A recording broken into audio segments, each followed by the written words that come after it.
to talk about my career journey as an immigrant here in Canada. In talking about this journey, obviously, it's going to be a story in the sense that, okay, I have to talk through my journey pre-Canada and since I got to Canada and some of the, I would say, tips or job strategies I used in securing, well, my first role in Canada and obviously transitioning to my current role. So just a brief introduction about myself. Okay, just a second. Okay. Okay, so basically, this is how the story is going to go. I'll talk a bit about myself, my educational and professional journey, then my job search strategies, and some other lessons I've learned since I started my first role here in Canada, and I believe might help a number of us in our job search also. So that's just about me. Okay, about myself, my name is Oyeniyi. I'm currently a business analytics specialist, so more tailored towards data analytics. So I was born and raised in Nigeria. So I lived in Nigeria for quite a while, then moved to the UK around 2010, went for my master's, then relocated back to Nigeria and moved to Canada permanently in 2019.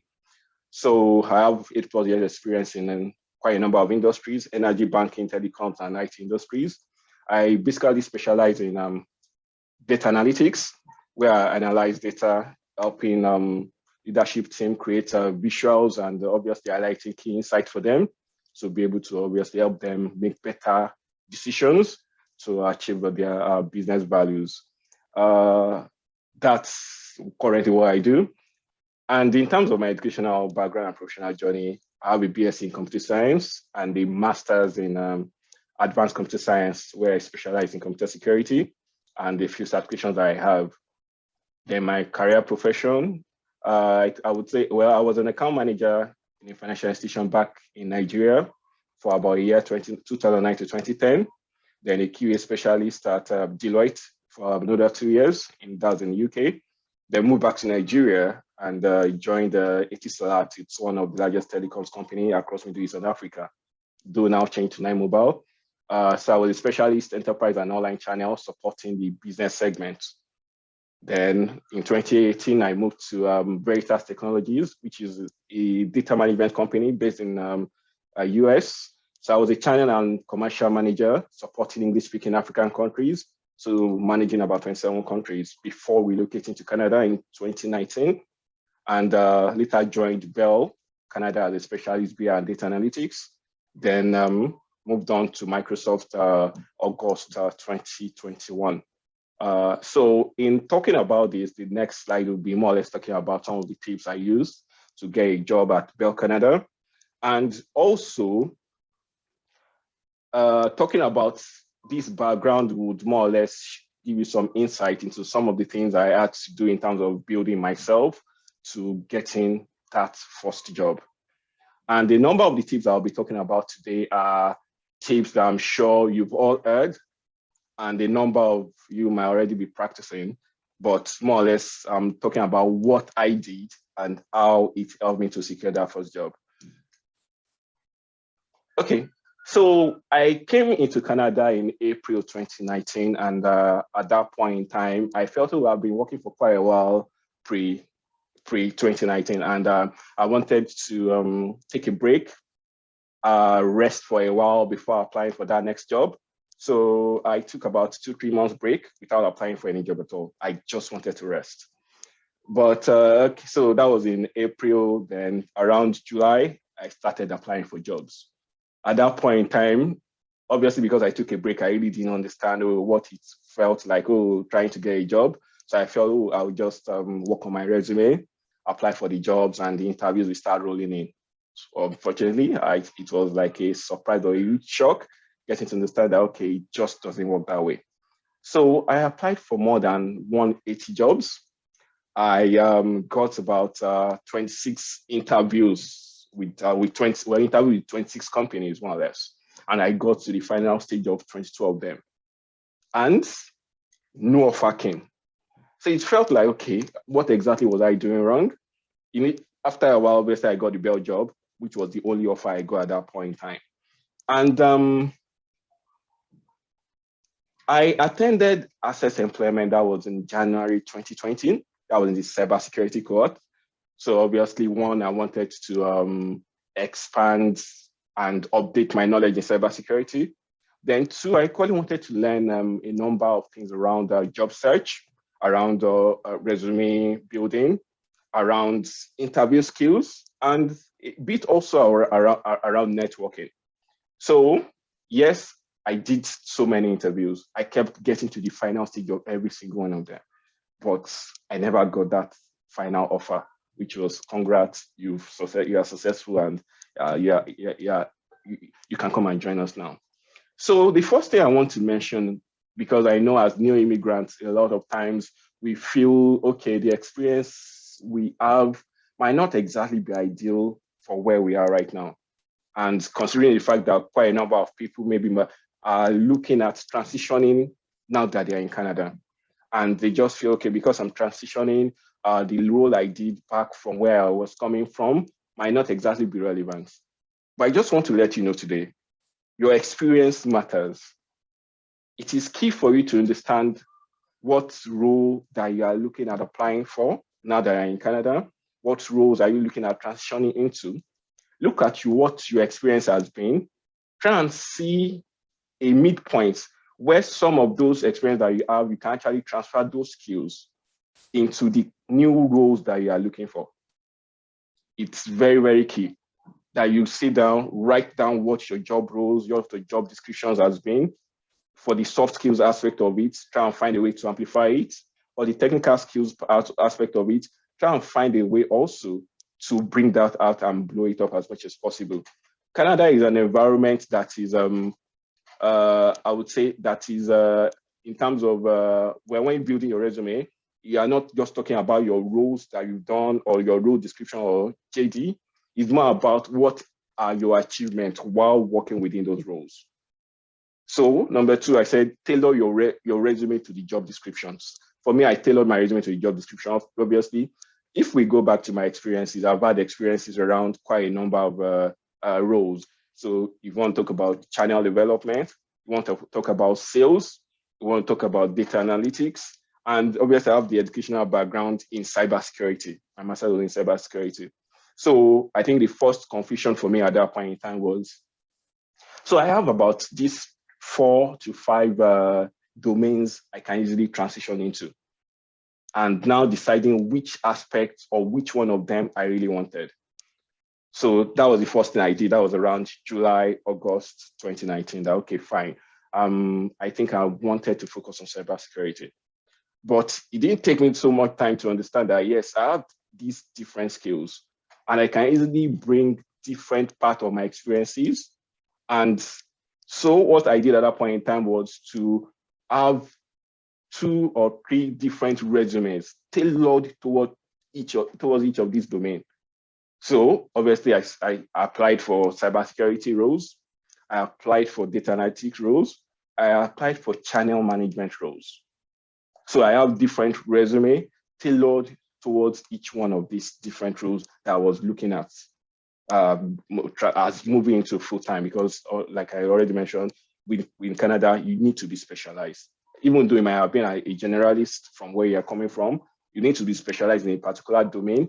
That's what stands you out. So that's the first thing. Tailor your resume to the job description as much as possible. And while working on your resume, you need to understand the buzzwords and keywords for the industry that you're looking at moving into. Because a number of companies use ATS software. When you apply, your resume passes through that ATS software. And if those keywords or buzzwords are not in your resume, you will be filtered out. So the task is ensuring that when you are tailoring your resume to that job description, you include as much of those keywords for that industry within that domain that you are going for, and put it in your resume so as much as possible, so that you can actually at least move past the ATS scan app and at least be able to get an interview. And the next thing I did was, for me, I leveraged LinkedIn a whole lot. I can practically say all the 26 interviews I got with different companies was primarily via LinkedIn. So what I did then was, anytime I go to LinkedIn, go to the job aspect of it, I always filter on jobs posted within 24 hours. Because I noticed this trend whereby, okay, maybe because I'm an analytics person, I try to look at, okay, for those roles that are posted outside 24 hours, for example, 48 hours, 1 week, 1 month, how many people have applied for those roles? You will see hundreds of applications. So how do I ensure that, okay, if, for example, a recruiter is actually going through those resumes, I stand a chance. No recruiter has the opportunity, has that energy or more or less to say, okay, they want to go through 200 resumes or 300 resumes to be able to filter down to, let's say, 10 people that they want to invite for the interview. So what I felt I needed to do at that point in time was to ensure that, okay, any job I apply to would actually within the first 20 or 50 people that actually applied for that role, at least to give myself a better chance of being called for an interview. Because like equally, one of the things I did was to obviously talk to a number of recruiters, get their insights around how they would go about picking resumes that they would call for that first interview. And that's why I started using that tip to always filter by jobs posted within 24 hours on LinkedIn. Then another thing was the fact that I know there is this mentality that, okay, I need to be 100% qualified for that role before I apply. And that mentality, I want us to correct that today. For me, I applied for that job as long as I know that I have the relevant skills that meet up to 60% of what I've been describing in that job description. Once I know I meet up to 60% of it, I will always apply. One thing, okay, maybe I will address in the next slide is the fact that there are companies also that are looking for people that are willing to grow. Yes, there are companies that are looking for people that already know it all, that will come today and they will start making that impact.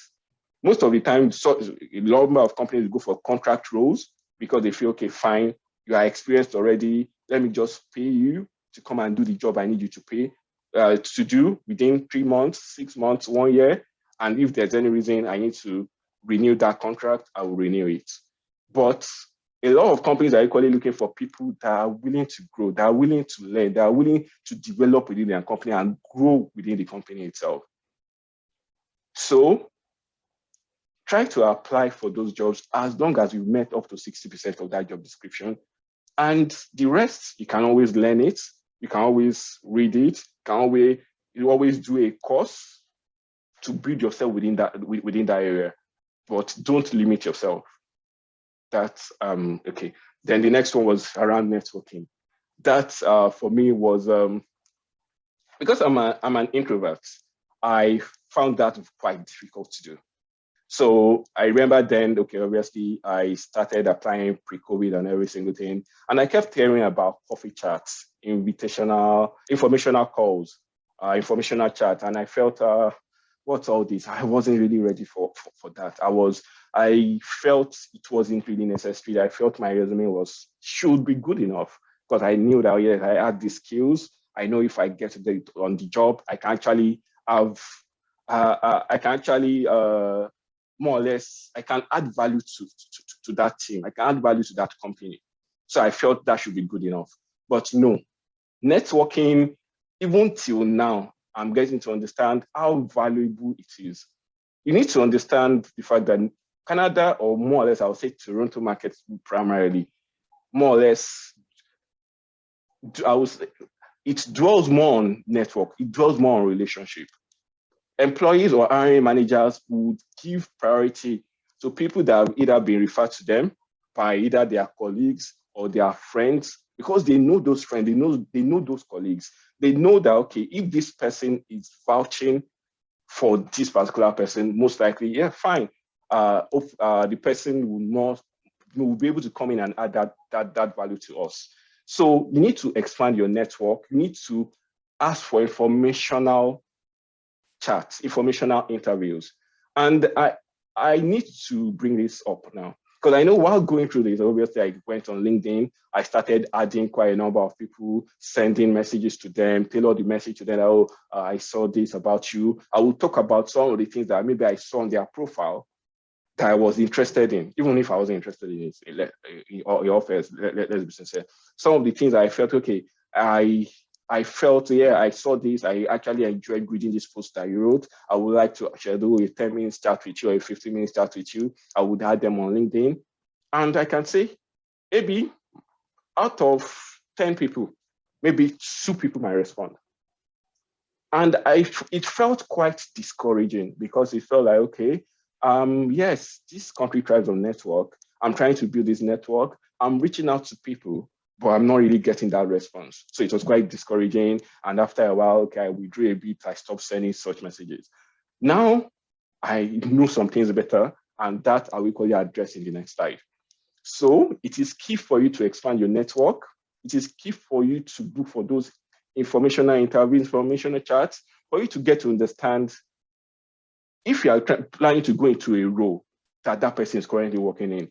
Try to understand what skills the person has, how the person's career journey has been, what courses or educational endeavors did they take to build those skills. Get to understand, okay, the company they are working in, what's the culture of that company? It's about asking questions that they would help you flesh out. And within those informational interviews, some people have actually been able to go on to get that next job because obviously they were able to build a rapport. They're able to have a relationship with that person that they had an informational interview with. Then obviously I've applied, I've gotten that interview. Some of the things I always try to do before going for those interviews. Obviously, you have to research the company. I'm sure we've all heard that. Research the company, get to understand their values, get to understand their culture, get to understand their mission, get to understand some of the new initiatives, some of the new projects that they are working on. And also, I always check the interviewers if I have the name. I always check. I'm not really bothered if they notice that I check them on LinkedIn. No, that's not really what I want. I really want to get to know them because when I get to that interview, number one, I want to be able to have that chit chat before we enter the interview. You know, that chit chat where you get to not just introduce yourself, but also get to banter in terms of, okay, I noticed based on their LinkedIn profile, they've been liking a particular set of, maybe let's say a sport. I want to talk around that sport, be it baseball, be it hockey, or I noticed that they like this particular team. I research about that team and be able to actually have a chat around that within that 5 to 10 minutes, just to soften the ground for the interview itself.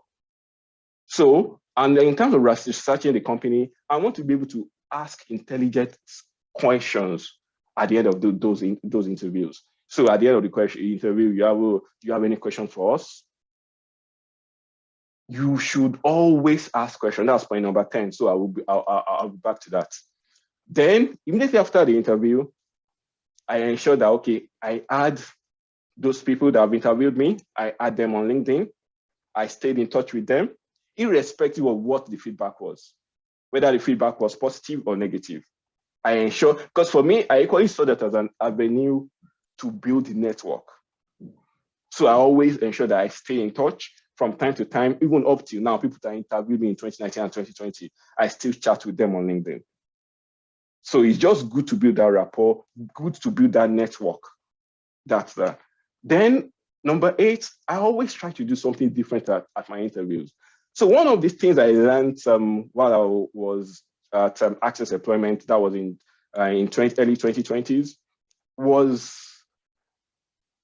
I remember the instructor then telling us that, okay, for example, you were asked a question and you have the opportunity to stand up and draw something on a whiteboard. You can see that there's a whiteboard there. Stand up, go to that whiteboard, draw. If you are in engineering, you need to draw something. If you are in project management, you need to explain something. If you are in data analytics, you need to explain a concept.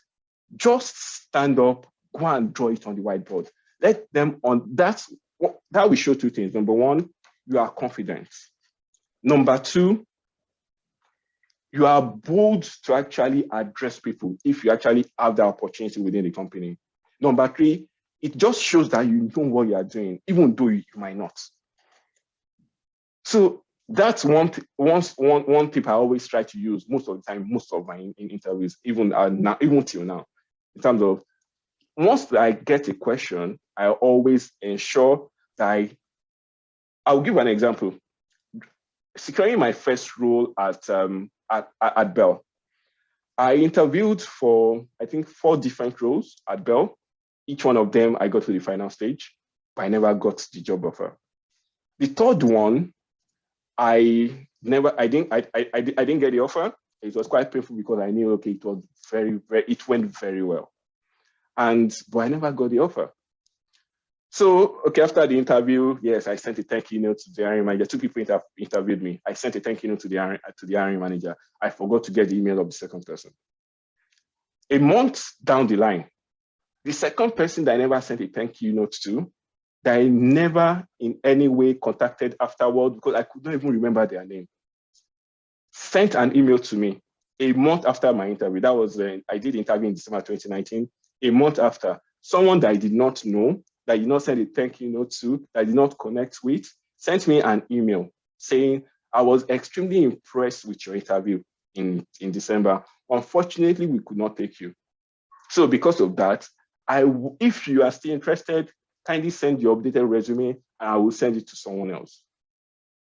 And he eventually sent it to someone else. I was called in for a 20-minute chat. And 2 weeks after I was called for a 20-minute chat. Obviously, I was asked a question. I got up immediately, went to the whiteboard. I drew the solution to that question. And that was all the questions that I was asked that day. 2 weeks after, I got the offer letter. I got an offer letter to a job I never applied to. So I just wanted to understand that I never applied for the job. All the jobs I applied for, I got the interview, I got every single thing. I never got the offer letter. But it was a job I never applied for that I got a letter for that. Congrats, come and join us. Just due to so many things. So always try to find something different to do that will stand you out from other people. That a week down the line, 2 weeks down the line, they will still have you in mind that this particular person that I interviewed, even though we are not taking the person was very, very good and would appreciate if you can still join our company because it will be able to add value. Do something different that will make them remember you even after the interview. Even after they've interviewed 10 people, 15 people, they will still remember you based on what you did. Then, obviously, I am sure a number of us already had this also. Always send a thank you note. I said send as an intelligent thank you note, but always send thank you notes.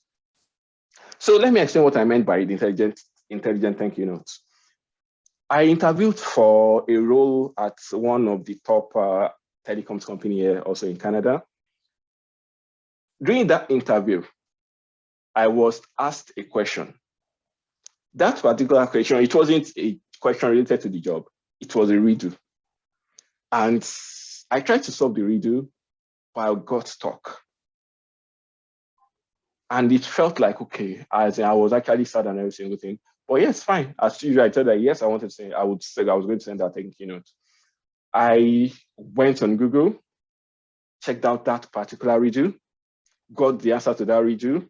And as part of my thank you notes, I detailed the answer to that question that was asked that I wasn't able to, that redo that was asked that I wasn't able to solve.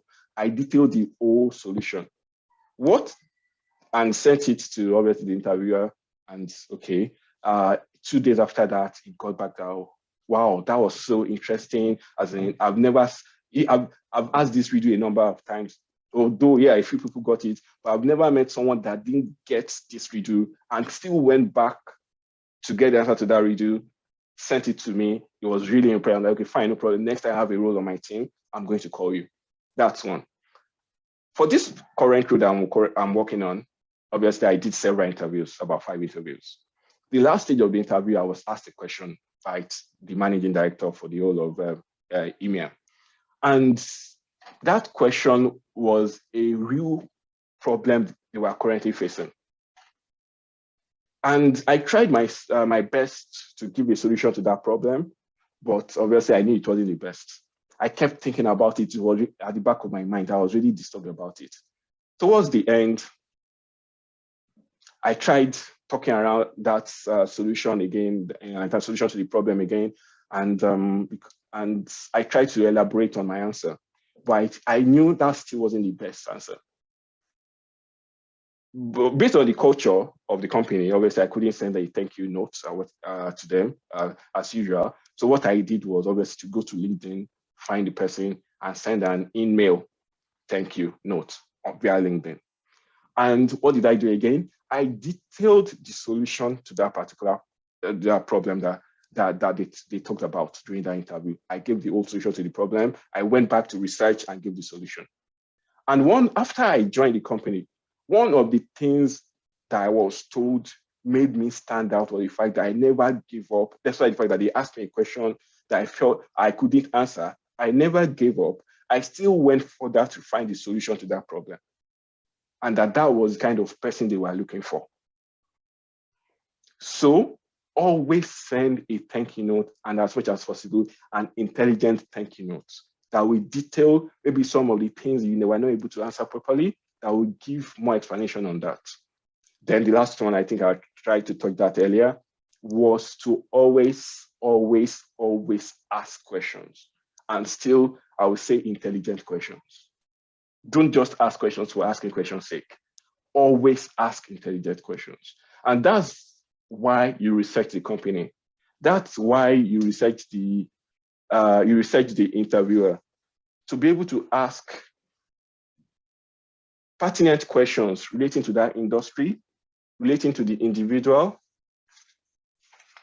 So you want to ask about maybe some of the current projects that they are working on. You want to ask questions maybe around the team, around self-development initiatives from the company. You want to ask questions around learning, around organizational culture and business goals. You want to ask questions about teams and their expectations for the role. You want to ask questions about something specific to that role that is not already in the JD.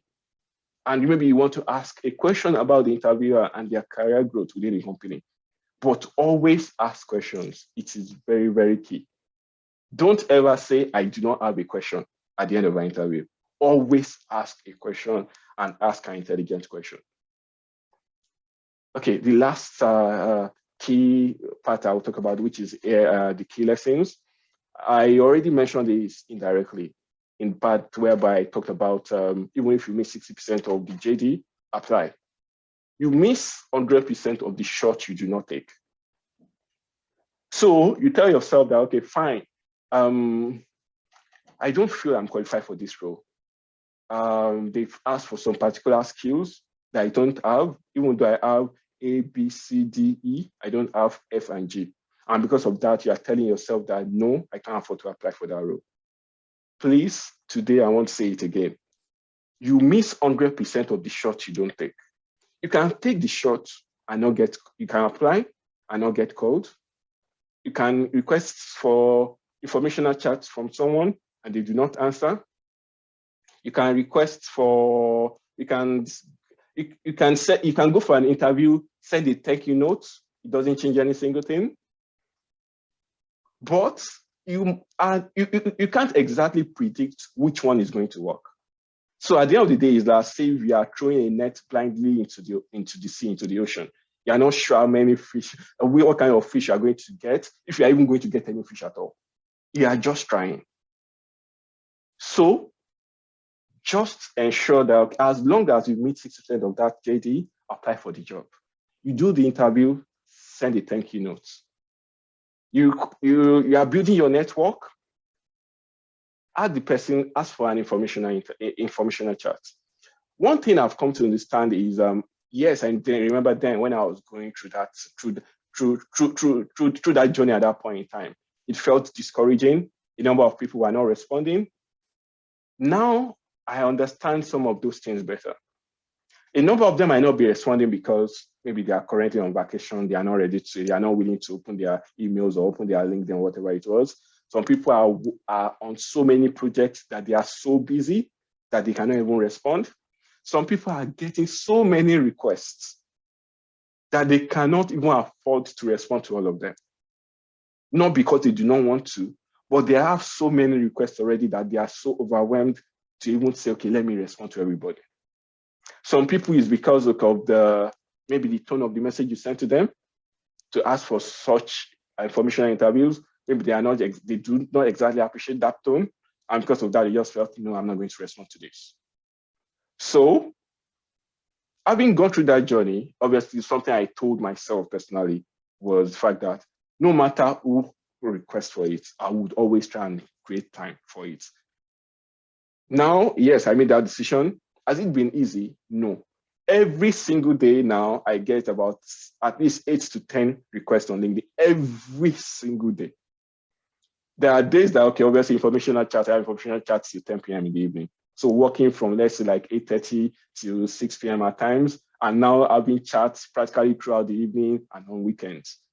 Not everybody is willing to do that. For me, I made the decision that, okay, I know I went through that. I know a lot of people are equally going through it at this point in time, trying to, get informational chat, trying to chat their journey, trying to see how they can transition, and they are making requests for people who are not responding to them.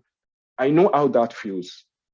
And because I've been there, I know that, okay, I made that decision that, okay, as much as possible, I want to help those I can help. I want to be available to guide as many people as I can guide, because I know that feeling. It wasn't the best feeling.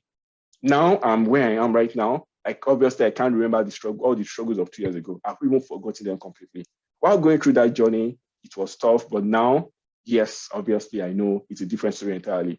The another thing I wanted to address is make impact wherever you are. It is extremely key.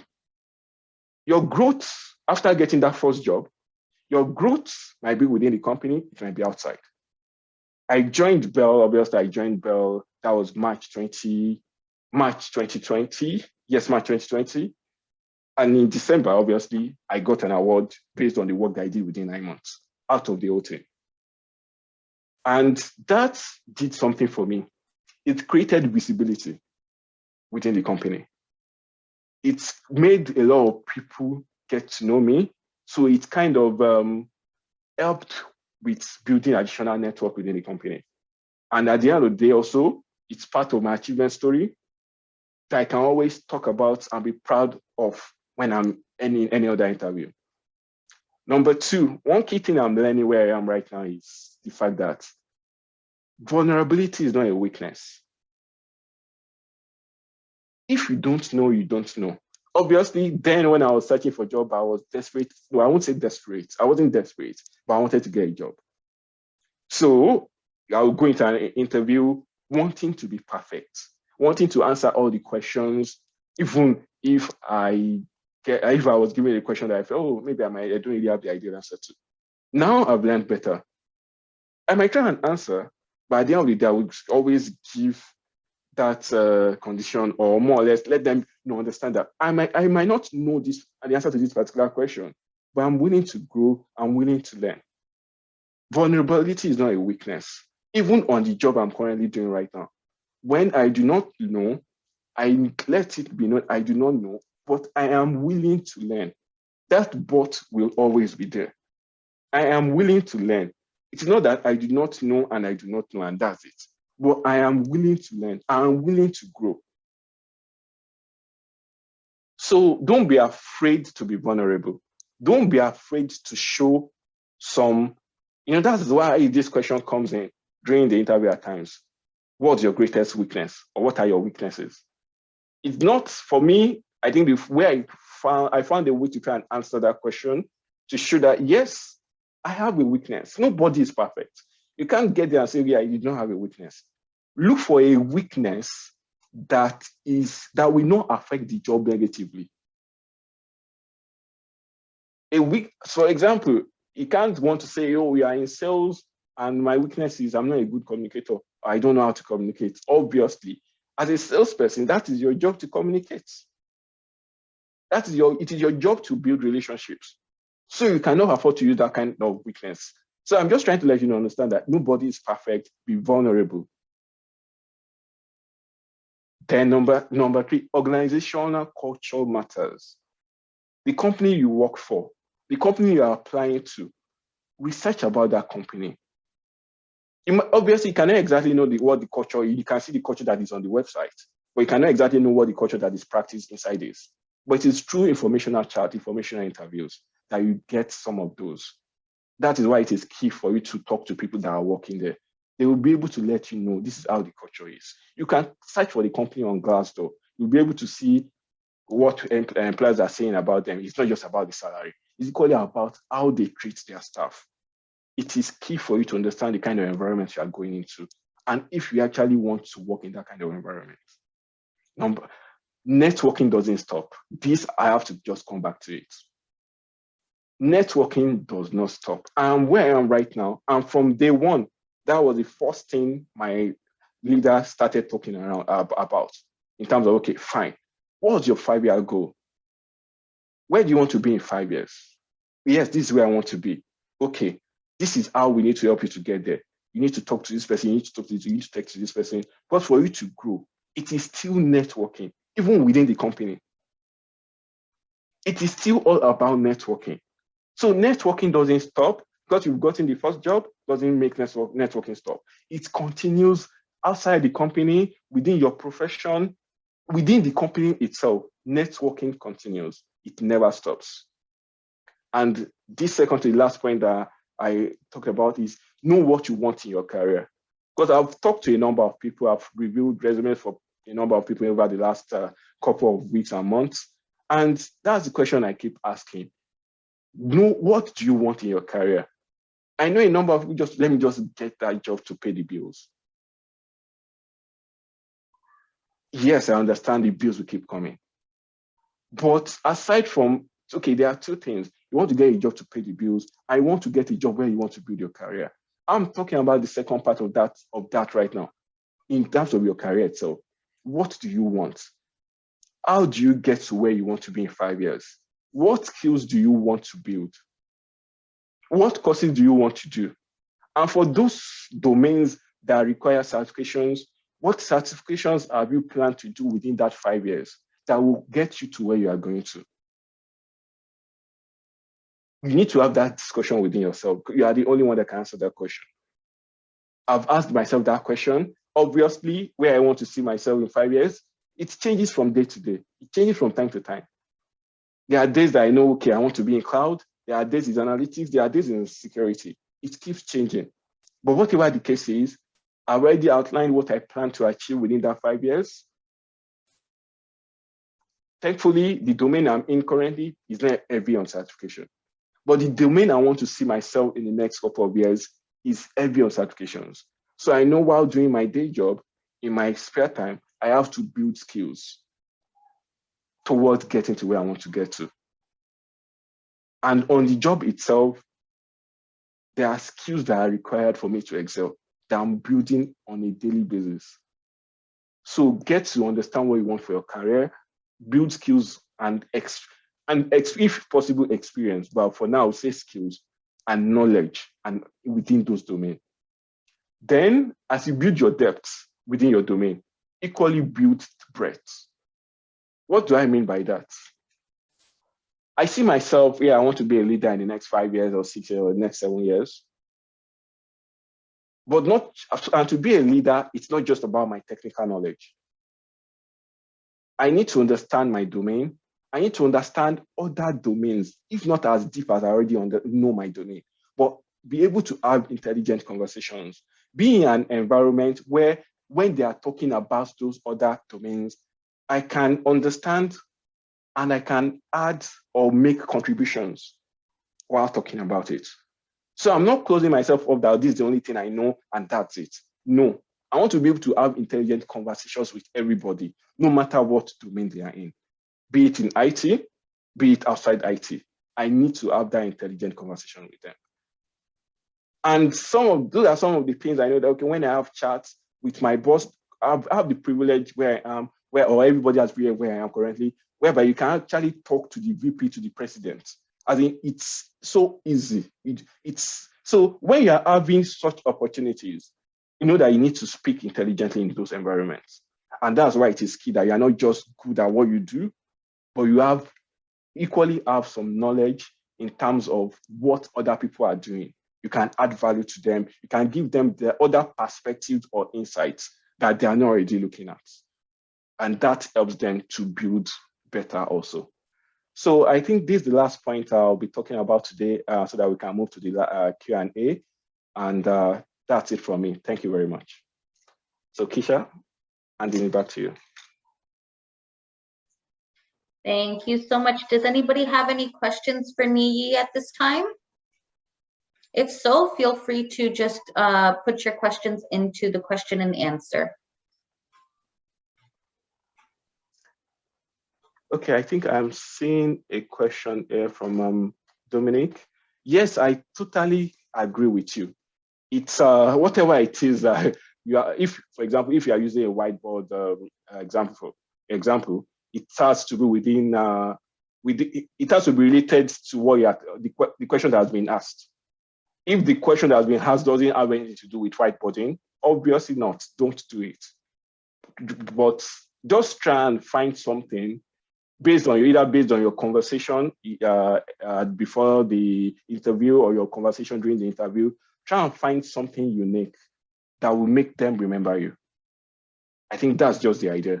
Try and find something, try and do something, try and say something that will make them remember you 24 hours after, 48 hours after, 1 week after. I think that's more or less the idea. Yeah, thanks, Dominic. Yeah. We also have a question here, Niyi, that says, when you did your first job search, were you already in Canada or were you still in Nigeria? Okay, I was in Canada when I did my my first job search. I was already in Canada.